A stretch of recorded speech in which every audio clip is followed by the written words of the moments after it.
or afternoon or evening, wherever it is that you are. Welcome to I still call it the Awesome Stuff Show. We're going to do more of my poker prediction experiment today. I'm going to shuffle the cards. Oh, I forgot one important thing. And ask them a specific question. And then run the search on excuse me, I can't type and do everything at the same time, apparently. We're going to run a specific search that we ask the deck about, and then we are going to find out if the answer that we got from the deck is true. So I started using the names on the Hendon mob to try and make sure that we get different results each time. And so that's why I am getting this up. Try and make sure I do a different name. And all right, so awesome deck. Please show us one card that will be in play in the first poker hand, first poker video that comes up on YouTube when we search for Dan Smith poker hands. Awesome deck, show us one card that will be in play in the first poker video, first poker hand on that video when we search for Dan Smith poker hands. Ace of clubs. If this is your first time joining me, I have done 30 my brain is not so great in the morning. We have done 30. We're doing 31 through 35 today. And so far, I have gotten 9 dead on hits and 21 not hits. I do take notes over here when anything of interest happens because sometimes I don't ask the question exactly right, and then we get results that aren't exactly right.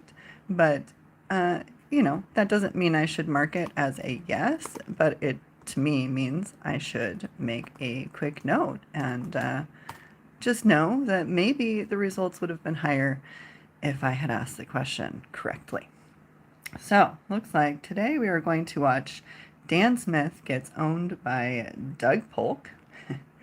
And to have the sound muted here, sometimes I turn it on for a bit, but I don't really want to steal everyone else's sound.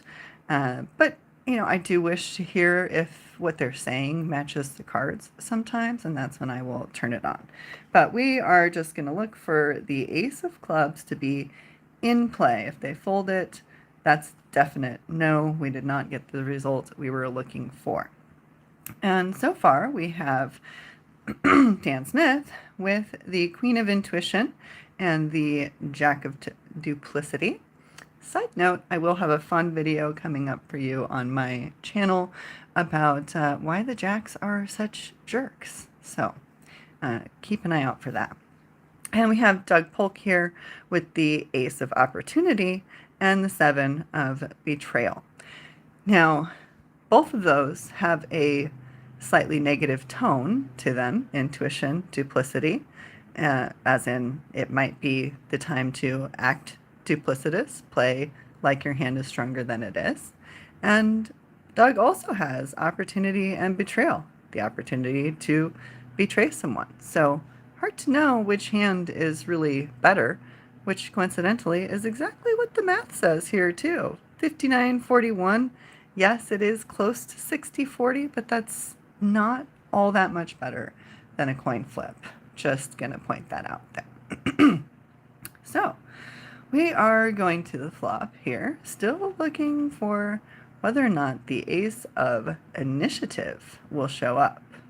And the Ace of Initiative is one where I believe the person who took the initiative to make a big bet, like Doug has done here, might be giving themselves an advantage. So, oh, no, that's not it. I thought I saw it. My phone is in the way as I'm watching here. We have the 7 of Gullibility, as I just gullibly thought I saw it. and the 10 of unexpected good news, and the ace of spades, which stands for the end and a new beginning, a complete turnaround. Another big bet type of card, which would make sense since he has flopped 2 pair and now has a clear advantage, 79 to 21%, if you can't see that. However, Dan does have a straight draw, gut shot straight draw. He needs the king. So he is going to stay in the hand with the 11,500 bet. And we're going to head to the turn, still looking for the ace of clubs and not getting it. Got the Queen of Empowerment, and indeed, Dan was empowered with a pair, which isn't really the type of empowerment he was looking for. But it does empower him in the fact that it gets dug to check, because he's worried that he might have had King Jack and just completed the straight. So it does empower him in the fact that he can now check his way to the river, or bet, try to be duplicitous and see if he can make him believe that he has the straight, which he did not choose. You have the 2 of hearts, the little things, and indeed the little thing is that he's going to get to check and see what he was up against, even though he knows that he lost. So we did not see the card we were looking for again. I say again because I'm on a bad streak here. Last week, it kind of went that way, even though I had many. Did I remember to pause that? No. I had many where it was going well. I'm going to scroll up here so you can see. Yes, yes, yes, yes, yes, yes, yes, yes, yes. But yeah, we're on a bit of a bad streak here on not getting the card we were looking for. So, nonetheless, I am, was there 3 people to the flop? No, and they got them out pre-flop. But I still count that as 3 players playing, because I think 1 person called and then folded. I will rewatch that later to make sure I get those right, and double check that one that I'm adding in now. I always keep track of how many players are in the hand, because the thing that I was about to say, we still have close to statistically significant results. The number that I have to reach for to be statistically significant is different based on how many people play the hand. So if I don't keep track of how many people play the hand, then I don't know what number I need to get to be statistically significant. So without further ado, let's go on to another hand and see if we can nail it this time. All right. Awesome deck. Please show us 1 card that will be in play in the first poker hand on the first poker video that comes up when we search for Adrian Mateos poker hands. Show us 1 card that will be in play on the first poker hand, first poker video that comes up on YouTube when we search for Adrian Mateos poker hands. Show us the card that will be in play. All right, 10 of clubs. Exciting challenge is my number 1 keyword here. And you get the choice to bloom where you are planted. You can sometimes, take on the challenge and climb that ladder by exploring your possibilities. And sometimes it's just an exciting challenge that you are not going to win and should just stay away from. So let's see what kind we get when we search for Adrian Mateos poker hands. Because, hopefully we're actually going to see the card this time that we are looking for. All right, we got Foxen in with the Ace of Initiative and the 9 of Revelation. And Adrian is in with the 9 of Hearts, luckiest card in the deck, according to many, and 8 of Hearts. And on the flop, we have gotten the 5 of Disruption, Queen of Assertiveness, and 6 of prosperity. And that's like a slow and steady wins the race prosperity. It's talking like a wabbit just there. And so it does somewhat imply that Mateos might get his gut shot straight draw. But the Queen of Assertiveness also says that perhaps, right next to this 5 of disruption, also says that perhaps a bet can lead to prosperity. I had tried to pause it there for a second because I wanted to see if Foxen made a pre-flop bet, took the initiative, and I didn't get to see. I'm pretty sure he did. There's already 580,000 in the pot, and that's more than the blinds. So anyways, let's see if the good luck comes, and let's see if we find the 10 of clubs that we are looking for. Does he take the initiative again and find out, that's what revelation can be, that he is able to disrupt by asserting himself? That can lead to prosperity. Or will Mateos know that he's going to have really good luck? This is the 8 of healing. It implies good karma. So if he lost a previous hand and feels he's owed some karma, perhaps was drawn out on, then that would be a good time to make this call because the good luck may be coming his way. So Foxen did take the initiative to bet another 145,000, and Mateos is sensing some good luck and is going to call, as I described.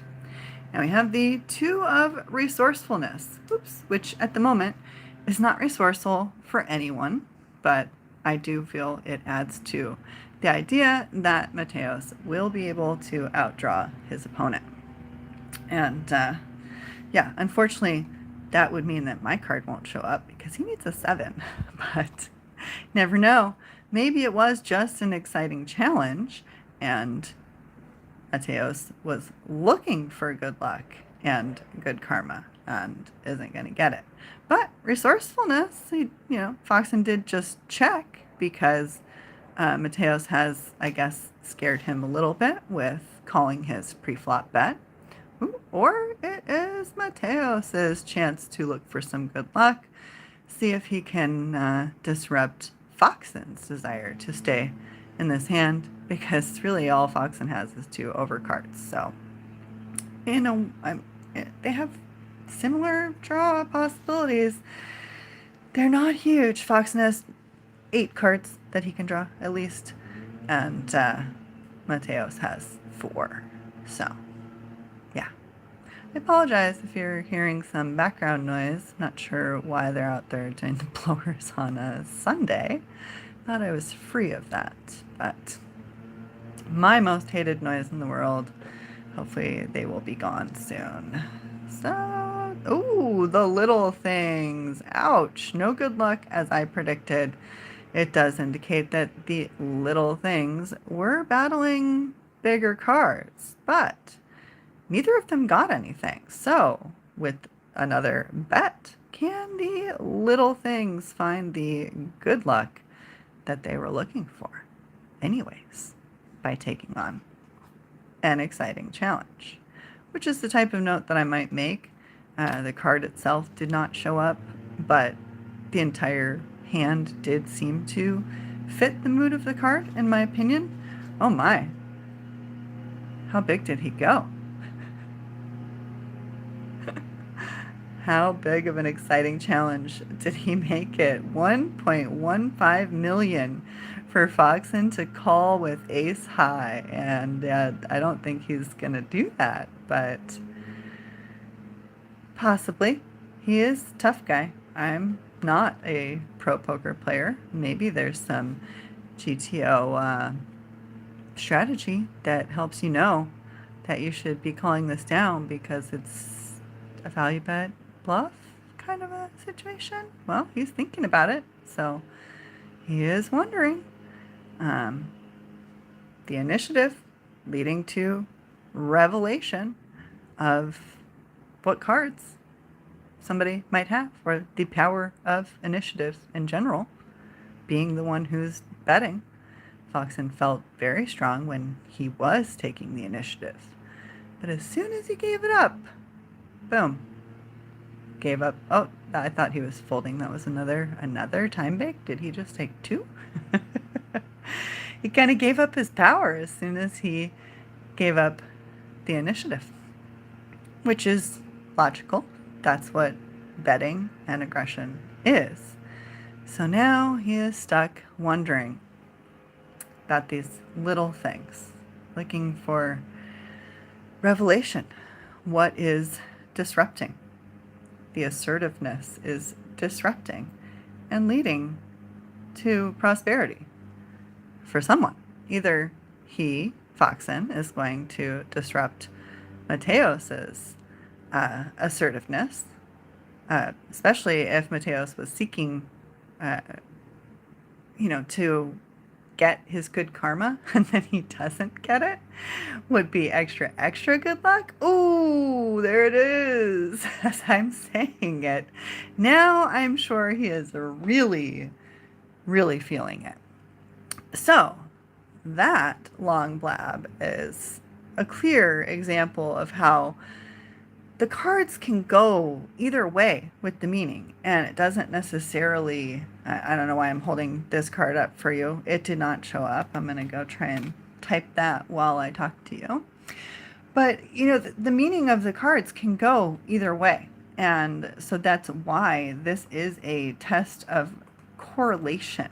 There's really no need to test causation, as there is in many scientific tests. And so that doesn't mean that this test is less scientific, because we would not test causation.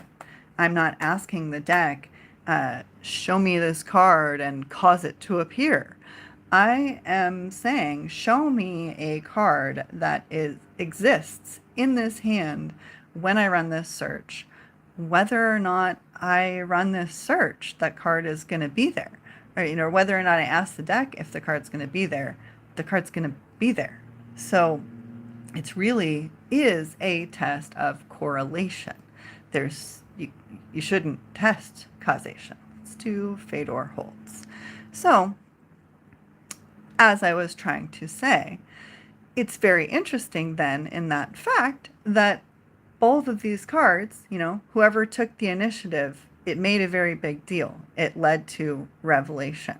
Eventually, Foxen saw that Mateos was seeking good luck, perhaps looking for good karma, but it wasn't yet the time.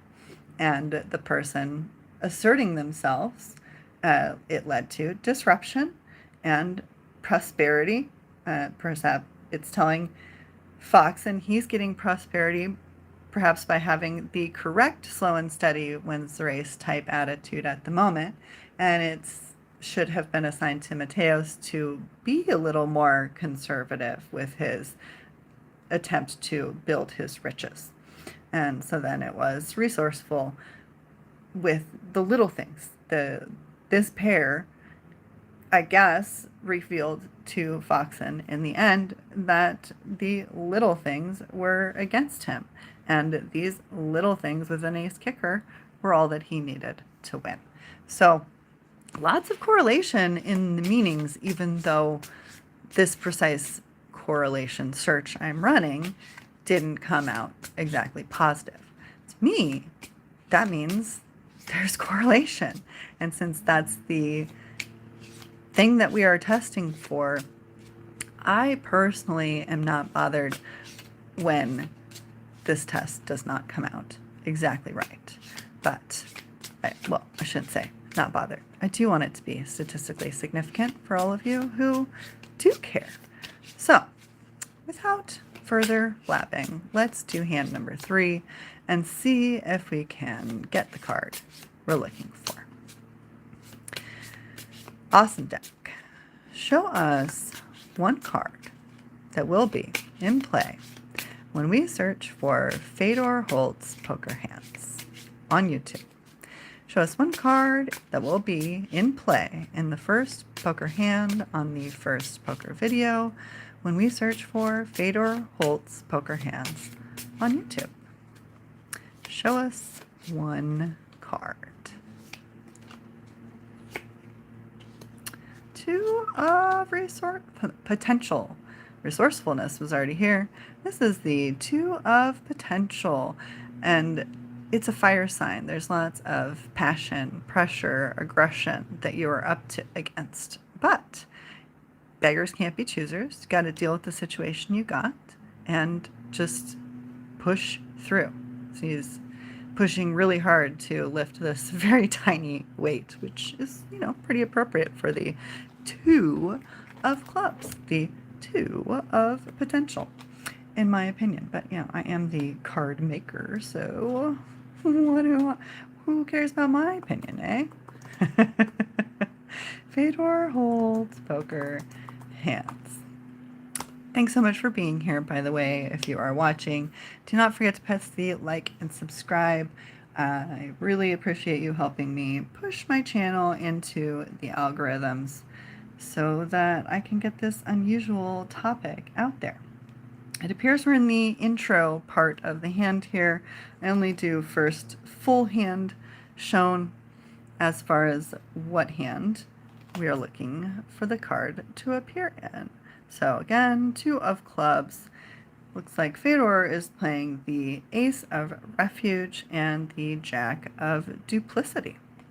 We have 445,000 in the pot at the moment. Fedor is raised, and we have the ace of opportunity with the 10 of unexpected good news, as in your opponent has just the tiniest bit higher kicker than you do. Ouchie ouch. So 8 of good karma, healing, 5 of disruption again, and 2 of the little things, as in tiny bit smaller than your opponent, not what you really want to see. So on our way to the turn, Queen of Intuition. Lots of repeat cards in my hands today, as in it's trying to tell you another message now. He just got the ace high flush. You really, really, really, really have the little things with your 10 of unexpected good news. And Jack of Charm. Don't be charmed into staying in this hand or doing anything too crazy. But Holtz, of course, is going to try and charm him at this point. Why wouldn't he? Got to achieve as much potential as you can. Not really under pressure. I won't say this card necessarily coordinated with what just happened here. Unfortunately, we did find a 2, but not the 2 we were looking for. It doesn't count. So, la la la la la la, let's do another one. We have another no, and another 2 players in the hand. And we need another name here. Let's search for, I just saw Foxen in something, so let's go ahead and skip him and do David Peters. Okay. Awesome deck. Please show us one card that will be in play in the first poker hand on the first poker video that comes up when we search for David Peters poker hands. Please show us one card that will be in play. First poker hand, first poker video that comes up when we search for David Peters poker hands. Please show us the card. All right. Might makes right. Did you hear the little difference in the way I asked the question there, just to see what happens? I said please 3 times. So, let's see if my please, please, please gets us a hit this time. I don't know why I'm having trouble getting the... yeah, okay, this is going to be hands. I don't like to use ones that are, not hands being played, because that would be silly if we're not going to get to see the full hand. If it's like an interview or something, I'll go to the next video. So, oh, there it is. We got it. Please, please, please. Did make a difference. So we'll do that again. We'll go ahead and watch this hand, but see, he already raised, and he has the King of Loyalty and the Jack of Respect. He is going to be loyal to his hand and look for respect. Now, unfortunately for him, David Peters has that 5 of disruption with the 5 of imbalance. So he might be a little imbalanced by being loyal to his hand here. Let's see what happens. Because, yeah, David Peters is going to call with pocket 5s. Wasn't an expensive call. And we have the 10, the unavoidable barrier, another card that I feel usually means a big bet is coming. Jack of confusion, and the 2 of tact. Now they have both behaved tactfully, not bet at this point. Check, check. And we got the 9 of revelation. Revelation that perhaps the big bet was really coming, like I just said. Maybe not now still, because as you can see, it's pair of 5s versus pair of jacks with possible straight on the board. Obviously, I doubt he's very worried about that, but he's going to go ahead and check back to disguise the strength and 5 of pomposity on the river. Will he make the big bet and get disrupted because he behaved imbalanced, because they checked all the way? And did I just call it? How big is he going to go? I don't think that is not a big bet. So maybe he's going to face a big bet because he just put something out there to be stolen. But yeah, in general, I say the 10 of spades usually means be the barrier or face the barrier. So, it is sometimes worth trying to be the barrier with a bet, but of course he's going to raise. Again, still not a giant bet at this point. It's not a barrier-sized bet, but he might still be confused and re-raise and do the big bet and behave pompously, having no clue that his opponent just got trips. He does just call, so not exactly the giant bet. Maybe he felt the barrier that he was looking for. But we did find the card we were looking for, excuse me. So let's go ahead and log in the results here and then do our final draw for the day. And we had 2 players. All right, so I guess now I have some clue what I need to do to get better results. Maybe. Let's see if Please gets us the card yet again. Awesome deck. Please show us, one card that will be in play in the first poker hand on the first poker video that comes up when we search for Eric Seidel poker hands. Please show us one card that will be in play in the first poker hand on the first poker video. It shows up when we search for Eric Seidel poker hands. Please show us the card. Jack of Respect. Hey, the funny thing about that, as I'm just learning, please, please, please might be a difference. We have drawn my card. Hit your wagon to a star, buddies. I am a star, whether you knew it or not, because I'm a Sagittarius. And we pride ourselves on being honest and look for respect by being honest. And I know some people consider us Sagittarians to be very tricky people, but I don't think it's as tricky as you think it is. I think we're pretty darn honest, and you just aren't used to the straightforward honesty. So, I did think it might pull up this card. I can't, again, even though I've watched it like 100 times, I am not the type who can recall all of the cards that I have. I know that Johnny has 9s at least one of the years, but I can't remember if the Jack comes up here. Can I even see it? Showing my true colors, not getting probably as much respect as I wish here, not being able to recall all the cards in this hand. But there's one Jack out there. Is it the club or the spade? At least I think I saw a Jack out there.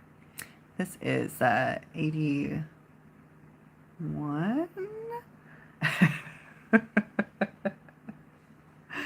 Oh, do I have my normal notes over here next to me? No, I have my notes on this hand and have watched it a pathetic number of times to be giving you such terrible commentary.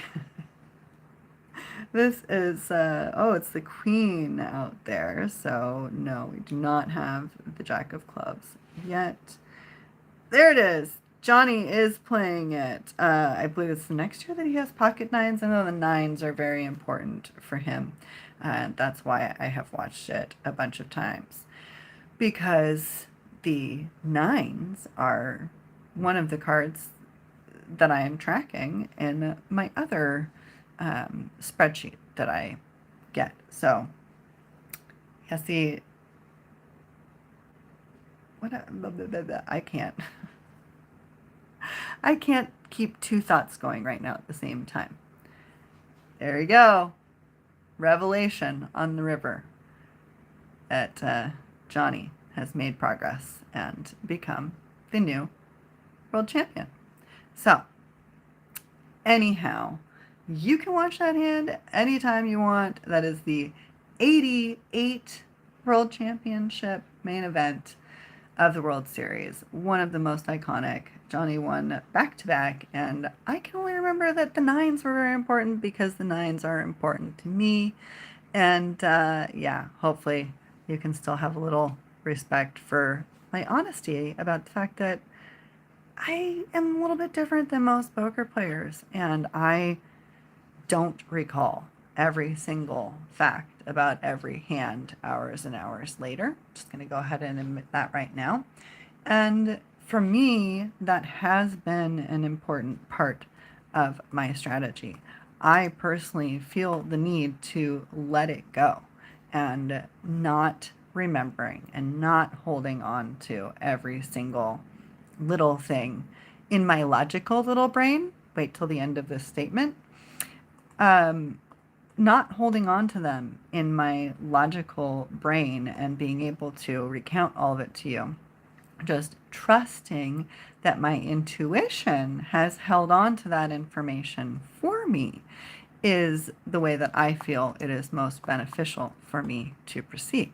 Because I think I personally am more subject to anxiety and overly analyzing my personal actions if I hold on to those details too strongly. And I am certain most people will disagree with me on that.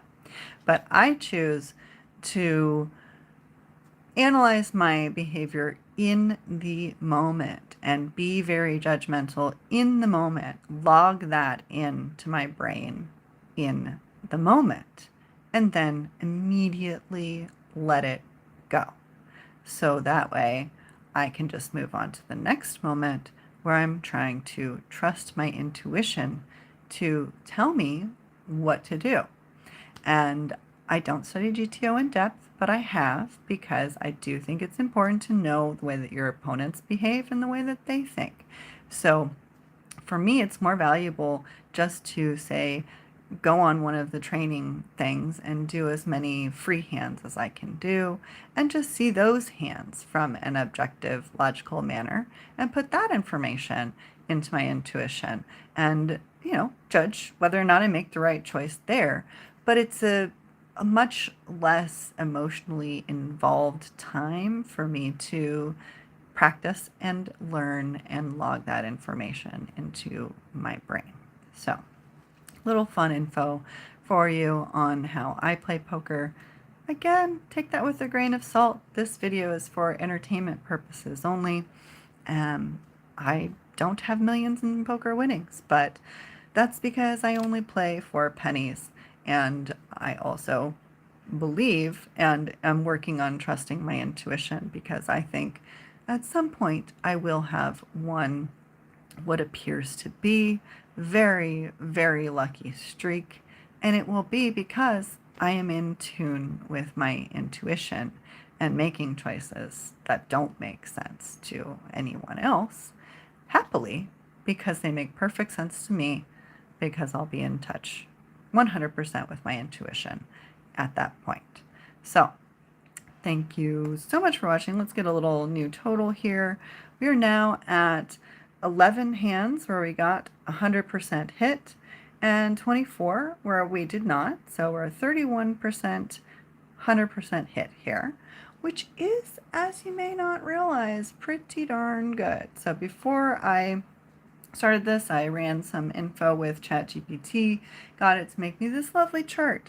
And by the time we are at 30 hands, we only need to have a 33% hit rate to be considered statistically significant. And we're almost there. We're all 1.5% below. So I consider that pretty much spot on. And I'm going to make a note that I need to say please, please, please in the future. And perhaps we're going to start getting a lot more yeses. Hope you will press like and subscribe and come back to see the next one. Have an awesome day.